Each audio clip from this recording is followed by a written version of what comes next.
Hi hello everyone, praise the Lord. ప్రభు అయిన యేసుక్రీస్తు వారి యొక్క శ్రేష్టమైన నామంలో మీకు అందరికీ వందనాలు. ఈ యొక్క బైబిల్ ఇన్ తెలుగు ఆడియో ఛానల్కి మిమ్మల్ని అందరినీ ప్రేమపూర్వకంగా ఆహ్వానిస్తున్నాను. మరి దేవుని వాక్యం సెలవిస్తుంది, దేవుని మాట సెలవివ్వగా శూన్యముల నుంచి సృష్టి కలిగిందని మనకు తెలుసు. దేవుని మాటలో శక్తి ఉన్నది. మన జీవితంలో కూడా అనుదినము దేవుని వాక్యం చేత నింపబడుతుంది. మరి మన అనుదిన జీవితంలో ముందుకు ప్రవేశించినట్లయితే మనం పరిపూర్ణమైన శక్తితో మన జీవితాన్ని రాణించగలుగుతాం. దేవుని వాక్యము మన జీవితాలకు చాలు.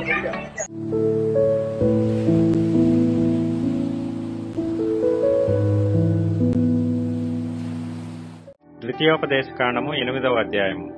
మీరు బ్రతికి అభివృద్ధి నొంది యెహోవా మీ పితరులతో ప్రమాణం చేసిన దేశమునకు పోయి దాని స్వాధీనపరుచుకున్నట్లు నేడు నేను నీకాజ్ఞాపించిన ఆజ్ఞలన్నిటినీ అనుసరించి నడుచుకొనవలెను. మరియు నీవు ఆయన ఆజ్ఞలను గైకొందువో లేదో నిన్ను శోధించి నీ హృదయంలోనున్నది తెలుసుకొనుటకు నిన్ను అణచు నిమిత్తమును అరణ్యములో ఈ 40 సంవత్సరములు నీ దేవుడైన యెహోవా నిన్ను నడిపించిన మార్గం అంతటినీ జ్ఞాపకము చేసుకొనుము. ఆహారము వలననే గాక యెహోవా సెలవిచ్చిన ప్రతి మాట వలన నరులు బ్రతుకుదురని నీకు తెలియజేయుటకు ఆయన నిన్ను అణచి నీకు ఆకలి కలుగజేసి నీవే గాని నీ పితరులే గాని ఎన్నడెరుగని మన్నాతో నిన్ను పోషించెను.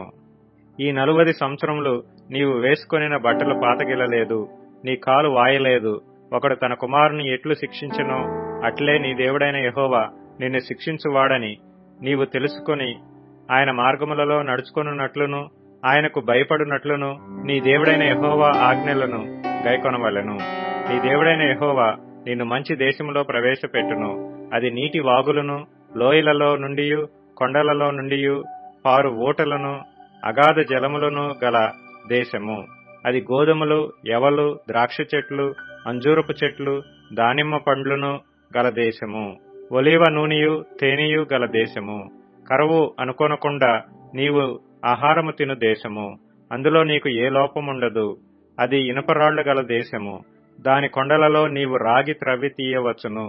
నీవు తిని తృప్తి పొంది నీ దేవుడైన యెహోవా నీకిచ్చిన మంచి దేశమును బట్టి ఆయనను స్తుతింపవలెను. నేడు నేను నీకు ఆజ్ఞాపించు ఆయన ఆజ్ఞలను, విధులను, కట్టడలను నీవు అనుసరింపక నీ దేవుడైన యెహోవాను మరచి కడుపార తిని మంచి ఇండ్లు కట్టించుకొని వాటిలో నివసింపగా నీ పశువులు, నీ గొర్రె మేకలను వృద్ధి అయి నీకు వెండి బంగారములు విస్తరించి నీకు కలిగినదంతయు వర్ధిల్లినప్పుడు నీ మనస్సు మదించి దాసుల గృహమైన ఐగుప్తు దేశంలో నుండి నిన్ను రప్పించిన నీ దేవుడైన యెహోవాను మరచదవేమో.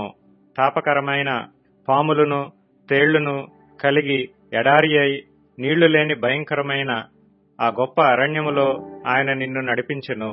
రాతి బండ నుండి నీకు నీళ్లు తెప్పించెను.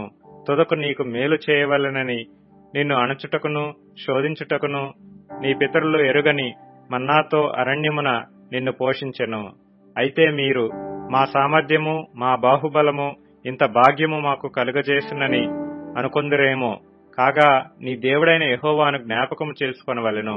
ఏలైనగా తాను నీ పితరులతో ప్రమాణము చేసినట్లు తన నిబంధనను నేటి వలె స్థాపింపవలెనని మీరు భాగ్యము సంపాదించుకొనుటకై మీకు సామర్థ్యము కలుగ చేయవాడు ఆయనే. నీవు ఏమాత్రమైనను నీ దేవుడైన యెహోవాను మరచి ఇతర దేవతలను అనుసరించి పూజించి నమస్కరించిన ఎడల మీరు నిశ్చయముగా నశించిపోదురని నేడు మిమ్మును గూర్చి నేను సాక్ష్యము పలికియున్నాను.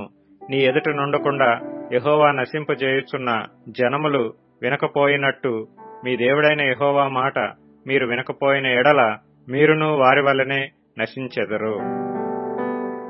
దేవునికి మహిమ కలుగును గాక. మీరు ఆశీర్వదింపబడ్డారని నేను భావిస్తున్నాను. ఈ దినాన ఈ రోజు విన్నటువంటి ఈ యొక్క అధ్యయనం అంతటిలో మీరు దేవుని యొక్క వాక్యం చేత బలపరచబడ్డారని మేము నమ్ముతూ ఉన్నాం. ఈ యొక్క ఛానల్ని మీరు సబ్స్క్రైబ్ చేసుకొని లైక్ చేసి షేర్ చేసి అనేకులకు ఈ యొక్క వాక్య భాగాన్ని పంచుకోవాల్సిందిగా కోరుతున్నాను.